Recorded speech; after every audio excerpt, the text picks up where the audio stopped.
Shalom semuanya. Pada kesempatan ini saya akan berbagi tentang rahasia doa.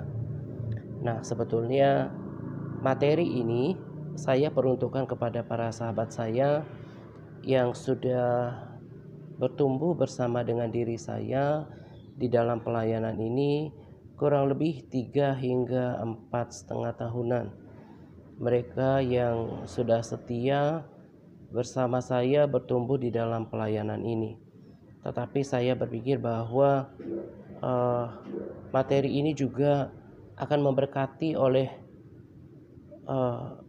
memberkati orang-orang yang menyaksikan video saya baik di YouTube maupun yang ada di Facebook. Nah, itulah kenapa saya melakukan rekaman untuk materi ini yang biasanya khusus untuk mereka yang sudah lama bersama dengan diri saya di dalam pelayanan ini, mereka yang sudah bertumbuh. Saya buatkan mereka rekaman suara untuk dibagikan di grup WA. Nah, tetapi seperti yang saya katakan tadi, saya kemudian memutuskan untuk membuatkan materi ini dalam video karena saya sangat percaya bahwa akan ada orang lain di luar daripada MTRC yang akan diberkati oleh topik ini.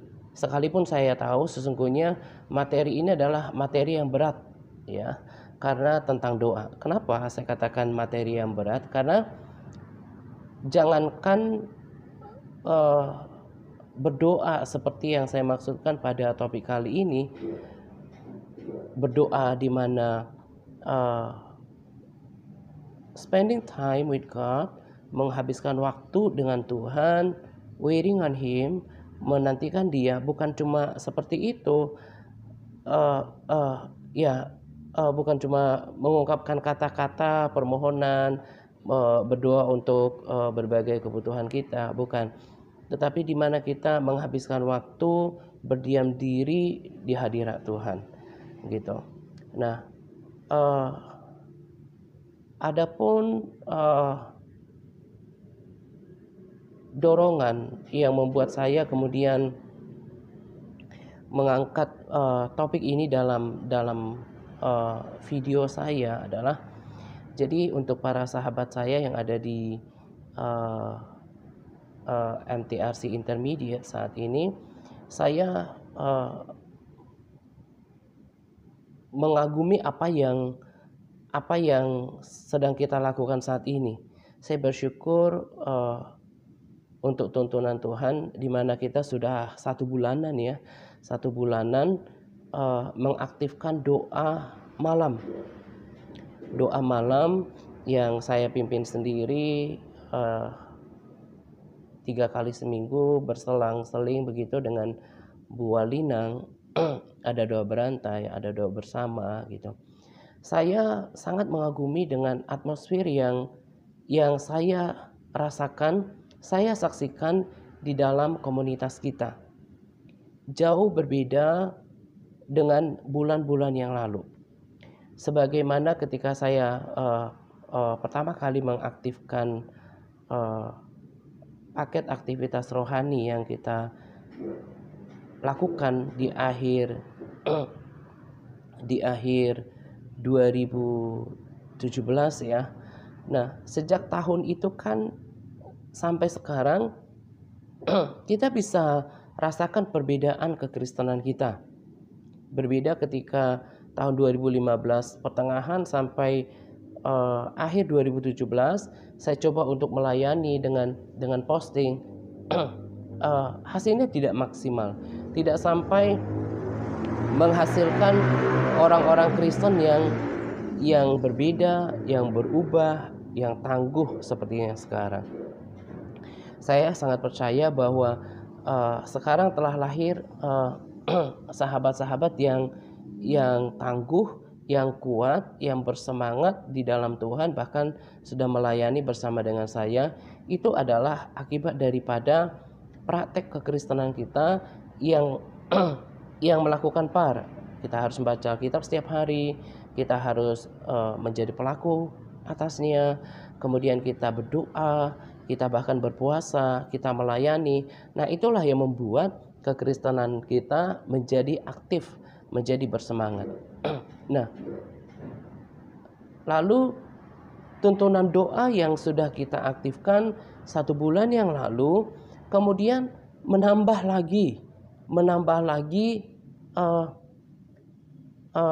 meningkatkan lagi suasana atmosfer di dalam komunitas kita yang lebih bersemangat, kemudian lebih kuat gitu ya.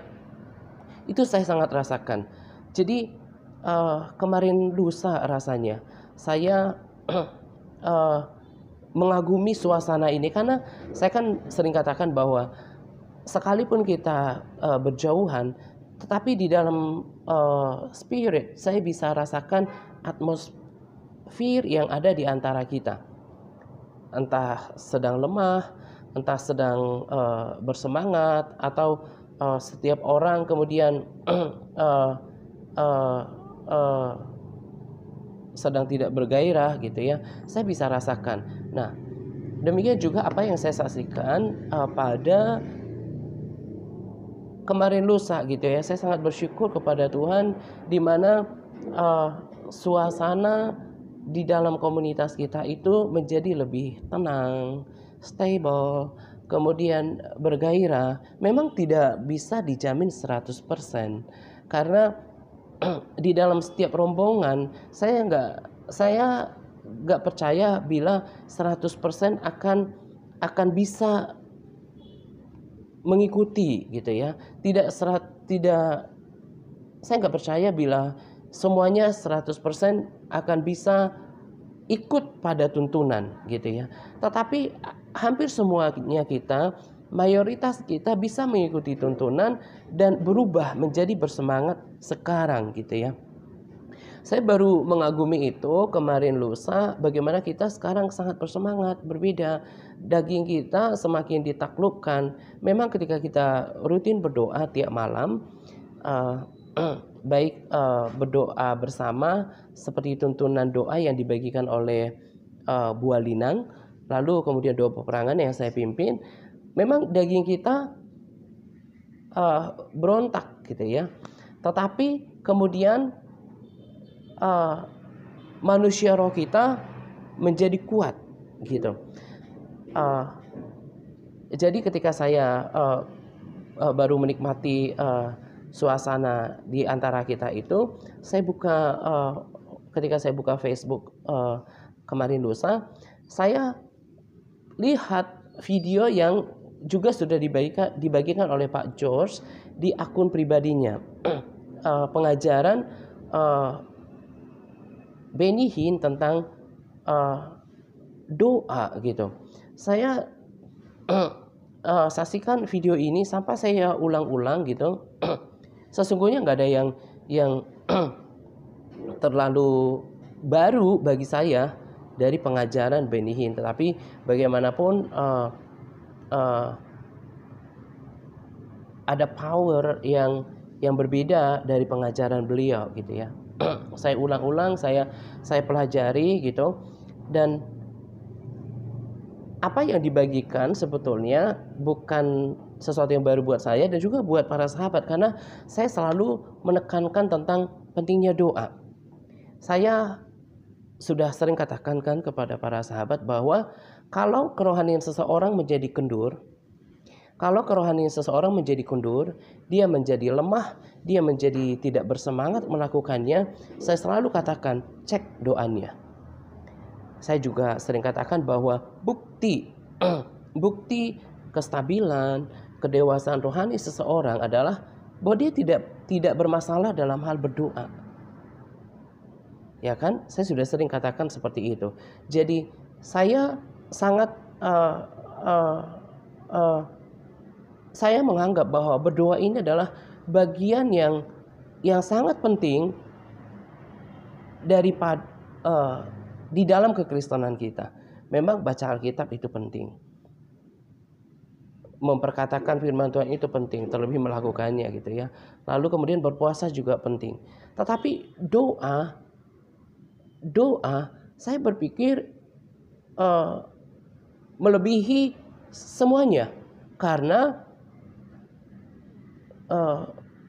bukan melebihi ya, tapi melengkapi rangkaian tadi gitu. Dan doa membutuhkan harga yang lebih dibanding hanya sekedar baca firman Tuhan. Tetapi ketahuilah bahwa doa itu merupakan power untuk kita untuk menjadi pelaku firman. Nah, saya suka pernyataan Ben Hinn yang berkata bahwa prayer restores power, bahwa doa itu merestorasi, memulihkan kekuatan kita.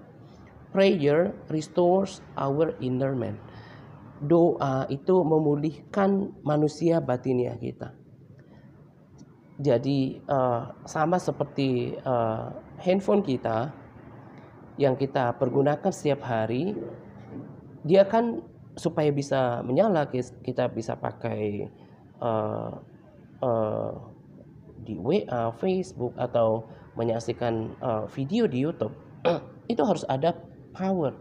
Nah, itu kita harus charge dan recharge every single day untuk kemudian kita dapatkan power sehingga kita bisa pakai kan handphone itu.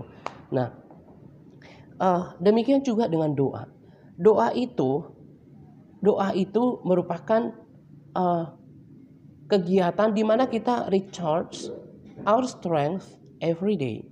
Kalau kita nggak berdoa, berarti kita nggak recharge kekuatan kita. Itulah yang membuat kekristenan seseorang menjadi lemah. Dalam pengajaran Ben Hinn dikatakan bahwa dia hubungkan remanya dengan doa Bapa kami, berikanlah kami pada hari ini makanan kami yang secukupnya. Nah, ini kan firman Tuhan kaya dengan rema. Setiap orang bisa saja memiliki rema tertentu dari pembacaan firman yang dilakukannya. Nah, dia berkata bahwa itu juga sama diumpamakan. Bagaimana doa itu seperti kekuatan yang daily contact with God. Kita harus memiliki kontak rutin setiap hari dengan Tuhan untuk kemudian kita mendapatkan kekuatan. Saya pernah katakan kepada para sahabat bahwa ketika dulu saya approve pertemanan, ketika kemudian saya tahu bahwa saya saatnya untuk aktif di social media, kemudian saya aktifkan, saya approve pertemanan itu, yang maka saya temukan status orang yang di mana di situ malah curhat gitu ya, dipakai Facebook buat curhat ya, mereka anak-anak ABG gitu ya. Terus ada yang bilang Tuhan aku kecewa atau apalah gitu ya, macam-macam dari mereka itu. Akhirnya kan kemudian keputusan saya kan untuk pilih opsi tidak mengikuti posting hampir semua pertemanan kecuali MTRC Intermediate, itu pun gak semua gitu ya. Nah, saya hanya ikuti posting yang berkualitas. Kalau saya lihat orangnya tidak postingnya nggak berkualitas, tentu saya pilih opsi tidak mengikuti gitu. Nah, itu kan yang sudah bukan rahasia lagi buat kita gitu ya, sudah menjadi rahasia umum. Kemudian orang menumpahkan perasaannya, kegalauan hatinya, kemudian ya dia sedang bermasalah, dia curahkan di statusnya gitu ya. Itu saya pikir apalagi untuk tahap sekarang sangat tidak tepat gitu ya. Apa kata para sahabat gitu ya, kalau tiba-tiba Pak Atta Sorimunggu tiba-tiba sedang bermasalah terus tulis status seperti itu gitu ya. Nah, kalau mungkin orang belum dewasa apalagi dia belum baca Alkitab gitu ya, anak-anak ABG itu masih bisa dimengerti gitu ya, dipahami. Tapi kalau kita yang sudah belajar tentang Tuhan, kita sudah baca firman, itu sudah tidak pantas lagi. Bagi saya status itu kan status orang itu kan menunjukkan jati dirinya. Kalau orang suka berbagi hal-hal yang baik, hal-hal yang positif, ya memang itu hatinya, itu pikirannya gitu. Sebaliknya kalau orang mengungkapkan kata-kata yang kotor, yang mencaci maki, yang memfitnah, ya memang itu hatinya gitu ya. Nah, nanti lihat di quote saya ya, saya tuliskan bahwa kata-katamu menunjukkan siapa dirimu, bicaramu menunjukkan kualitasmu gitu ya. Nah, jadi terlalu banyak orang kemudian mengungkapkan keterpurukannya, dia sedang masalah di dalam Facebook gitu ya. Nah, saya punya kesimpulan bahwa orang yang seperti ini adalah orang yang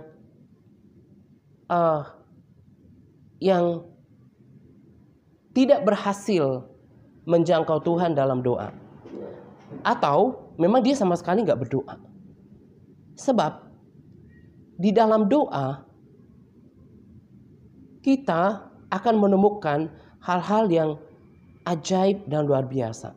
Makanya dalam video saya ini saya tulis judulnya adalah rahasia doa.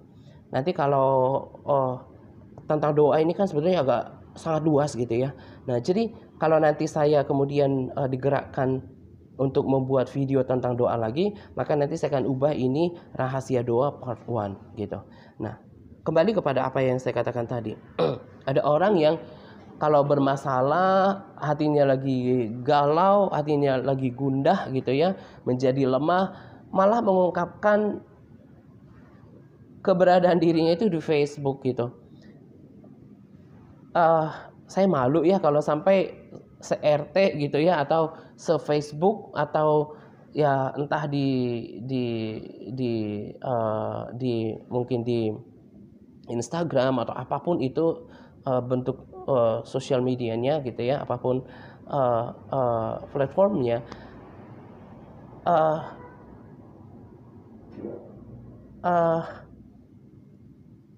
saya nggak mau gitu, saya nggak mau kayak gitu. Itu menunjukkan nilai diri saya, kualitas diri saya gitu ya. Kalau kemudian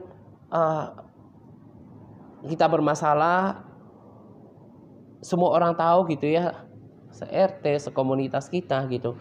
Buat saya itu hal yang memalukan gitu. Kenapa? Karena sesungguhnya di dalam doa itu kita akan temukan kekuatan baru. Saya akan baca di Yesaya 40 ayat 28 sampai 31. Tidakkah kau tahu dan tidakkah kau dengar? Tuhan ialah Allah yang kekal, yang menciptakan bumi dari ujung ke ujung. Ia tidak menjadi lelah dan tidak menjadi lesu, tidak terduga pengertiannya. Saya kan sering berbicara ya kepada para sahabat yang ada di MTRC Intermediate sekarang. Bagaimana Tuhan itu harus bisa digambarkan. Dia itu Allah yang hebat, yang menciptakan semuanya dari ujung ke ujung, the universe, semuanya, all planets dia ciptakan dengan kekuatannya gitu ya. Dia adalah Allah yang dahsyat. Lalu kemudian di ayat 29, dia memberi kekuatan kepada yang lelah. Dia memberikan kekuatan kepada yang lelah dan menambah semangat kepada yang tiada berdaya. Dia memberikan kekuatan kepada yang lelah dan menambah semangat kepada yang tiada berdaya. Nah, ayat 30, orang-orang muda menjadi lelah dan lesu, dan teruna-teruna jatuh tersandung. Ayat 31, tetapi orang-orang yang menantikan Tuhan mendapatkan kekuatan baru. Tetapi orang-orang yang menantikan Tuhan mendapat kekuatan baru. It's prayer. Itu adalah doa. Mereka seumpama raja wali yang terbang naik dengan kekuatan sayapnya. Mereka berlari dan tidak menjadi lesu. Mereka berjalan dan tidak menjadi lelah. Nah, itu yang didapatkan orang dalam doa. Dan itu bukan cuma kata-kata, sudah banyak orang membuktikannya, termasuk diri saya. Dalam pelayanan ini, bahkan sebelum pelayanan ini, ketika Tuhan hajar saya habis-habisan, sangat membuat hati saya hancur, cenderung mau putus asa. Tetapi sekalipun ketika itu saya belum begitu sungguh-sungguh sama Tuhan, yang saya lakukan adalah doa. Bahkan ketika dulu sekali, ketika saya baru pertama kali merantau ke Jakarta, masih cari-cari kerja waktu itu, saya nggak pernah tinggalkan doa. Di dalam pelayanan tahun 2016 ada badai, pilihan saya adalah berdoa. Setelah itu pun bahkan yang terbaru ini ada badai gitu ya. Mungkin orang-orang yang menginginkan kejatuhan saya sudah nungguin tuh gitu ya kabar kejatuhan diri saya. Tetapi saya kuat karena oleh kekuatan Tuhan. Yang saya lakukan adalah berdoa. Saya kuat menjalankan pelayanan ini, termasuk menjadi kuat diterpa oleh masalah, termasuk bisa tetap bersemangat untuk menuntun para sahabat sekarang di dalam pelayanan ini, menjalankan pelayanan ini. It is not by might, bukan karena kekuatanku, tetapi karena kekuatan Tuhan. Dan itu saya dapatkan di dalam doa. Jadi fakta yang saya katakan tadi, ada banyak orang Kristen kemudian ketika diterpa oleh badai, diterpa oleh masalah, malah bicaranya ke sosial media. Apa manfaatnya? Gak ada manfaatnya. Bagi saya itu tidak lebih daripada mempermalukan diri sendiri yang tidak memiliki kekuatan doa. Saya mau katakan kepada saudara yang ada di Big Internet, karena video ini juga saya peruntukkan bukan cuma para sahabat yang ada di intermediate dan juga tetapi juga beginner, bahkan di YouTube gitu ya. Saya mau beritahu saudara yang ada di Big Internet. Memang di awal ini kan saya tetapkan bahwa setiap kita harus baca firman. Nah, tetapi kemudian setelah orang melangkah ke jenjang selanjutnya, saya tetapkan doa mereka harus lebih lagi gitu ya.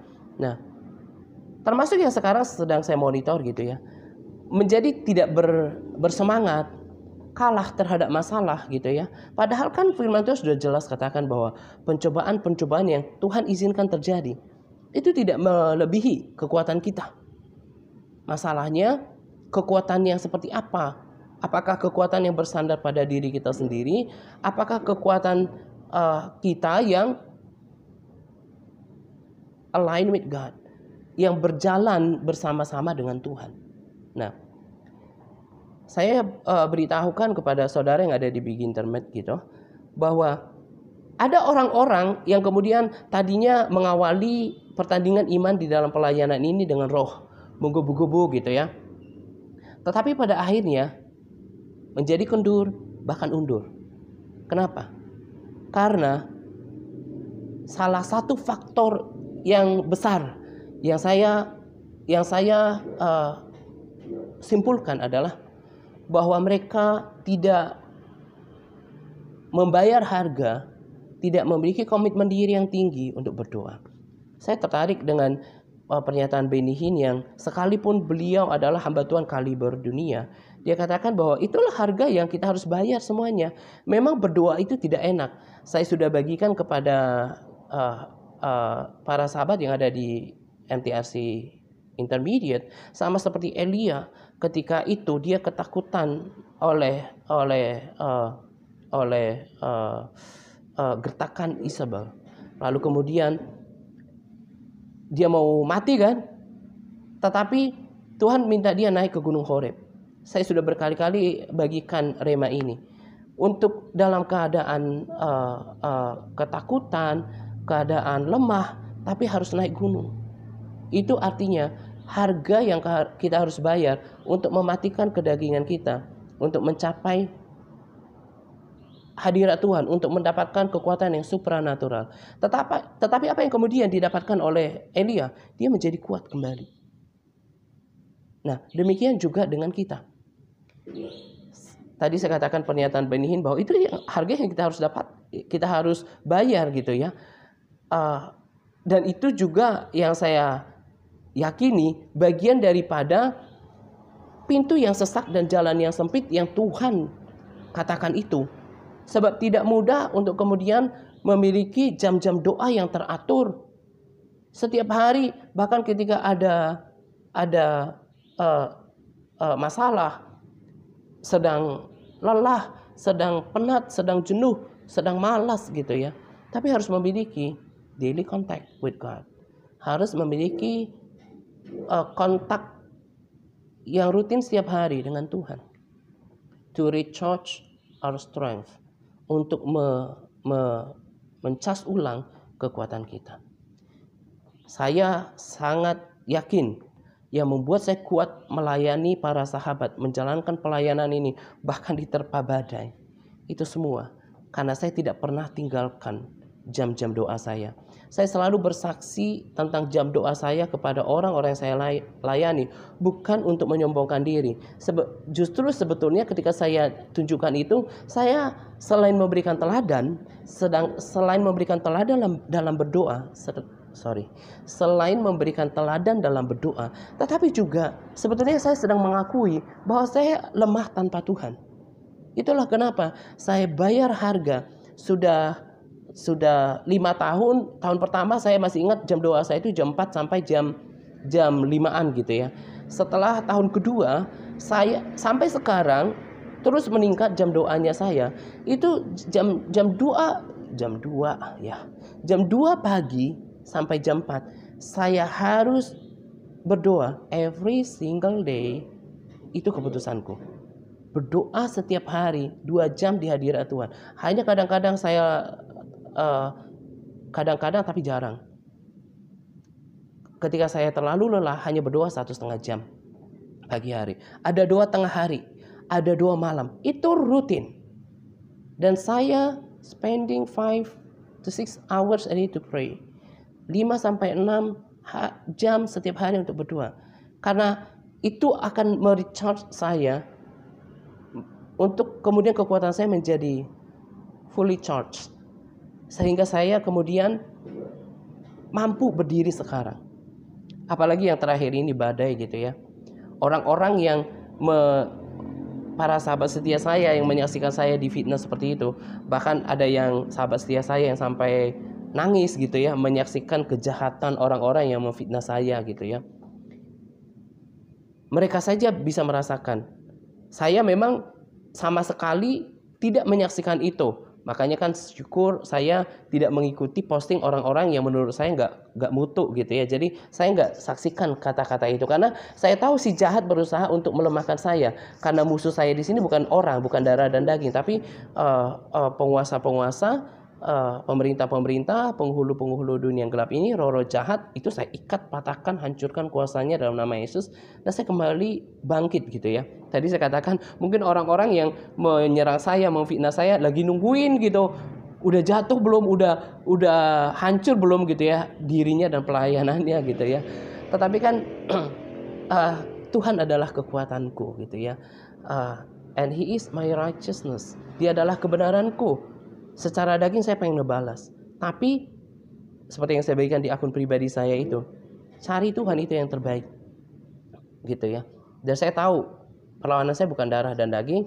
Firman Tuhan membuat saya pinter bahwa lawannya bukan manusia, tapi ikat roh-roh jahat yang masuk ke dalam hati orang itu yang ingin melemahkan, mengintimidasi saya. Saya dapatkan itu masuk di dalam doa.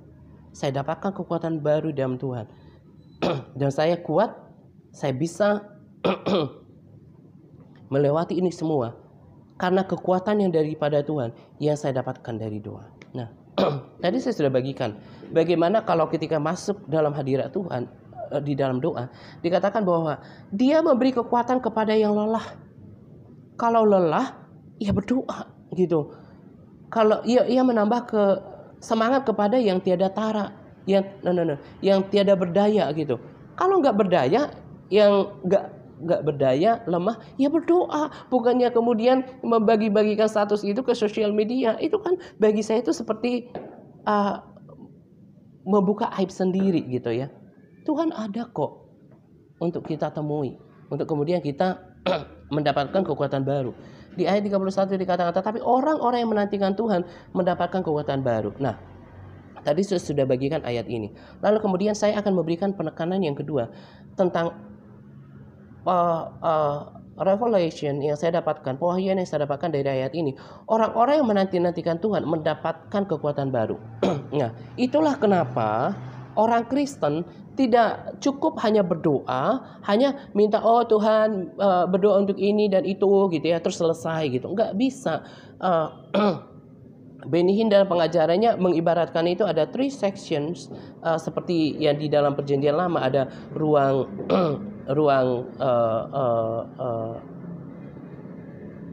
membawa altar gitu, kemudian ruang ruang kudus dan maha kudus gitu ya. Nah, jadi ketika kita berdoa nggak cukup hanya kayak laporan gitu ya, kayak laporan berdoa itu masih pinggiran, dimana bahkan menurut pengajaran Benny Hinn itu si jahat masih bisa untuk menyerang kita.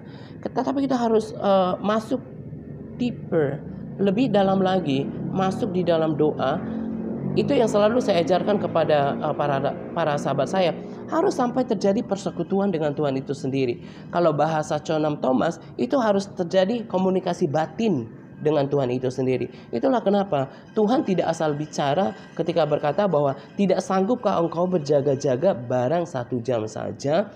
Kalau orang hanya berdoa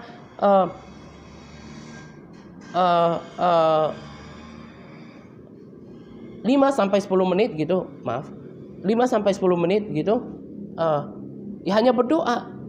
Dia cuma sampaikan permohonannya kepada Tuhan. Tuhan, aku minta ini, minta itu gitu ya. Dia hanya komunikasi sepihak gitu. Nah, itu bisa dilakukan orang 15 menit lah, katakan seperti itu. Nah, tetapi untuk kemudian mendapatkan kekuatan baru, benar-benar rest, abide in his presence, tinggal di dalam hadirat Tuhan, itu harus membutuhkan waktu lebih lagi. Masuk dalam pujian penyembahan, bisa menenangkan pikiran, bisa menenangkan hati, betul-betul tenang di hadirat Tuhan. Gak perlu banyak kata-kata. Itu yang Chonam Thomas katakan, sampai terjadi komunikasi batin, di mana batin kita yang ngobrol sama Tuhan, ada terjadi persekutuan. Nah, pada saat itulah terjadi recharging, terjadi merecharge kembali kekuatan kita. Doa yang seperti itu yang kemudian mendapatkan kekuatan baru, karena setiap kata-kata di dalam Alkitab itu enggak kebetulan. Dikatakan ayat 31, tetapi Yesaya 40 ayat 31, tetapi orang-orang yang menanti-nantikan Tuhan mendapat kekuatan baru. Tahu kan namanya menanti-nanti, menunggu gitu. Menunggu ya enak sih, ada yang 5 menit, tapi yang namanya kata menanti-nantikan Tuhan, abide in his presence, waiting on him, menantikan dia. Tuhan, speak to me, bicara kepadaku, terus tenangkan hati gitu. Itu terlalu sering saya alami ketika kemudian datang kepada hadirat Tuhan, sampai kepada penyembahan yang dalam, gak pengen berhenti gitu. Makanya saya bisa berjam-jam berdoa, karena ada kenikmatan. Ketika terjadi, kalau yang seperti katakan Benny Hinn juga, harus sampai terjadi fellowship, harus sampai terjadi persekutuan, di mana kita datang ke hadirat Tuhan, we bring out offerings, pujian, penyembahan kita menyembah Tuhan, menyenangkan Tuhan gitu.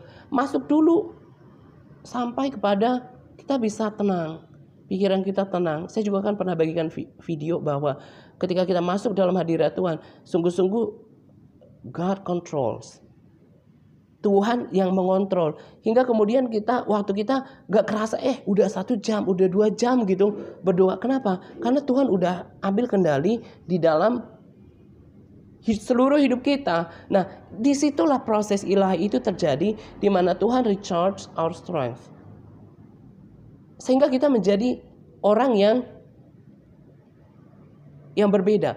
Jadi kalau hanya doanya cuman gitu doang, minta-minta udah selesai gitu, nggak ada proses yang namanya proses pemberian kekuatan baru tadi, proses penambahan semangat itu nggak terjadi ketika hanya cuman di depan doang gitu, cuman minta-minta. Tetapi harus abide in Him, spending time, more time, baru kita akan bisa rasa kita akan mendapatkan new strength, kekuatan baru. Nah, itu yang saya mau bagikan pada video ini. Kita bersyukur untuk tuntunan Tuhan ya para sahabat. Kita sekarang atmosfernya semakin enak. Memang akan disingkirkan orang-orang yang memang gak sanggup bayar harga untuk berdoa. Dan itu juga yang diterimanya. Kekuatannya menipis. Ya, orang lain tahu dia udah baca firman, udah melakukan tapi performa kerohaniannya beda tipis, hanya 11-12 dengan orang yang kekristenan yang lama lah, biar enak bilangnya. Kalau kekristenan mayoritas nanti kan kata orang, kayak paling hebat gitu.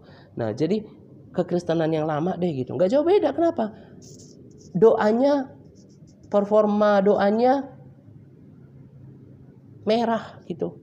Nggak berhasil. Tapi kita, memang ada perjuangan. Benny Hinn juga yang seorang hamba Tuhan senior katakan bahwa itu yang harus, the price we have to pay. Harga yang kita harus bayar.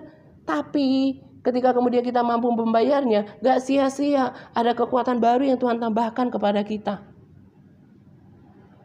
Itulah kenapa berdoa itu keharusan. Kalau mau terus bertumbuh, terus bersemangat, menang atas masalah, bahkan terus bisa mengikuti pertandingan iman.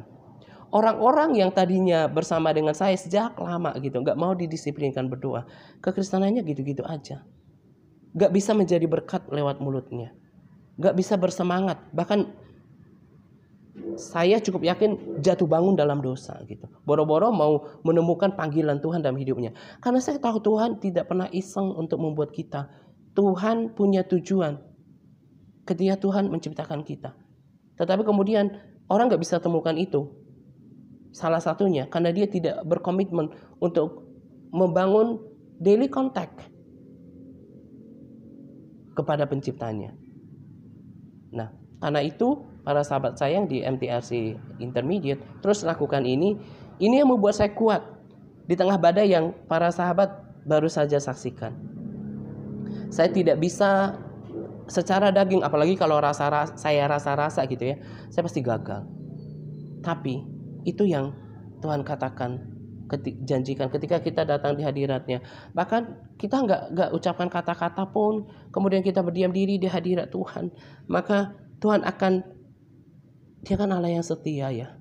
Dia katakan bahwa Yesaya 40:29, Ia memberikan kekuatan kepada yang lelah dan menambah semangat kepada yang tiada berdaya. Ketika kita diterpa oleh masalah, tertekan, yang terjadi kan ini, kita menjadi lelah, kita nggak berdaya, nggak bersemangat.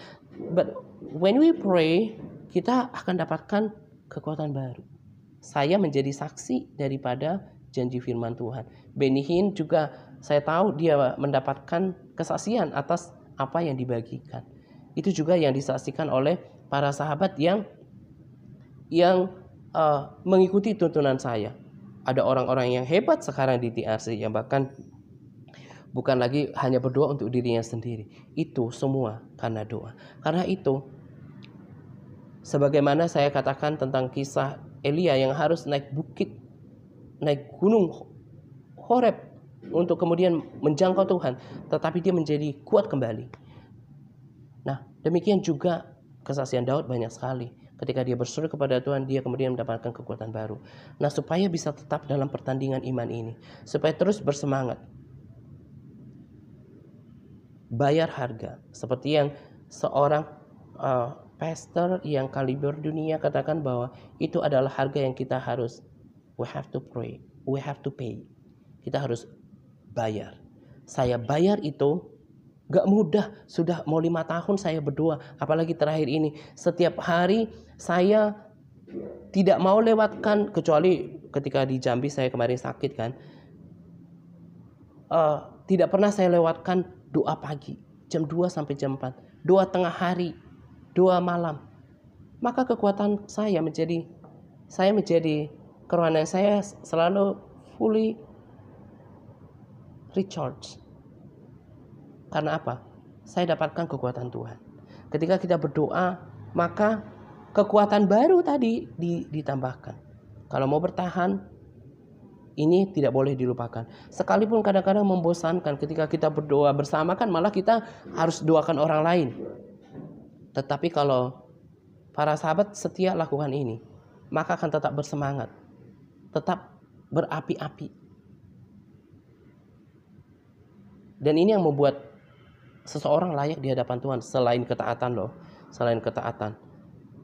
Tetapi kalau kita bersemangat, Tuhan berkenan gitu. Nah, dan itu juga yang saya katakan pada saudara yang ada di Big Internet, yang membuat orang kemudian tersingkir dari komunitas yang sudah intermediate, bahkan tadinya saya katakan mereka advance. Karena apa? Dia nggak sanggup membayar harga untuk berdoa. Nah, karena itu untuk saudara yang ada di Big Internet, saya bersyukur Tuhan terus tambahkan saudara, dan saya akan setia melayani saudara dengan baik dengan video juga dengan rekaman gitu. Nah, ikuti tuntunan yang saya bagikan. Tidak mungkin Anda bisa sampai pada tahap berdoa seperti ini kalau Anda tidak membiasakan jam doa dulu. Berdoa pagi hari 5 menit mungkin, 10 menit, kemudian berdoa malam hari. Supaya kemudian ketika ada masalah, karena hidup kita apalagi menjelang akhir, ini aja ketika pandemi yang sekarang, kita lihat banyak sekali yang terdampak. Tetapi kalau kita memiliki kekuatan yang daripada Tuhan, kita malah bisa melaluinya. Bahkan kalau memang apa yang dinubuatkan oleh Prophet Sadu, di mana akan ada the next pandemic yang lebih dahsyat lagi, kita bisa bertahan.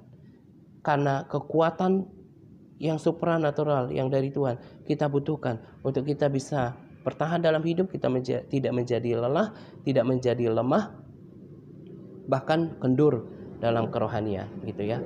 Nah, itu saja yang saya mau bagikan pada video kali ini. Dan buat Anda yang menyaksikan video saya di YouTube, seperti kalau Anda ikutin video saya tadi, saya katakan bahwa saya menuntun orang-orang yang bersedia membaca Alkitab, dimuridkan di dalam komunitas ini. Mereka pelayanan TRC, mereka saya secara khusus saya tuntun di grup WA. Saya ajak Anda untuk menjadi Kristen yang sungguh-sungguh. Di dalam hidup ini ada terlalu banyak persoalan hidup. Untuk tetap menjadi kuat, tetap menjadi bersemangat, Anda perlu berdoa. Dan kalau Anda bisa lakukan sendiri di rumah, silahkan lakukan. Tetapi kalau Anda merasa perlu untuk memiliki komunitas, bergabung bersama kami di grup WA. Saya akan menuntun Anda untuk melakukan PAR, yang kami sebut dengan PAR, paket aktivitas rohani, dan juga kemudian mengajari Anda untuk melakukan segala sesuatu seperti amanat agung di Matius 28 ayat 20. Itu yang Tuhan taruh dalam hatiku, ajar mereka untuk melakukan segala sesuatu. Diajar baca firman, diajar berpuasa, diajar berdoa, diajar untuk menjadi pelaku firman. Tentu makanya kami harus menjadi pelaku firman gitu ya terlebih dahulu. Karena itu bila Anda tertarik untuk bergabung dengan kami di komunitas TRC WA, silakan Anda menghubungi orang-orang yang membagikan video saya ini, dan juga mungkin bergabung di TRC untuk mendapatkan kontak kami, atau mungkin Anda bisa komen di YouTube untuk kemudian kami menggabungkan Anda di grup WA. Nah, kiranya apa yang saya bagikan pada kesempatan ini memberkati saudara sekalian. Nantikan saya kembali pada video saya selanjutnya. Tuhan Yesus memberkati kita berlimpah-limpah. Amin.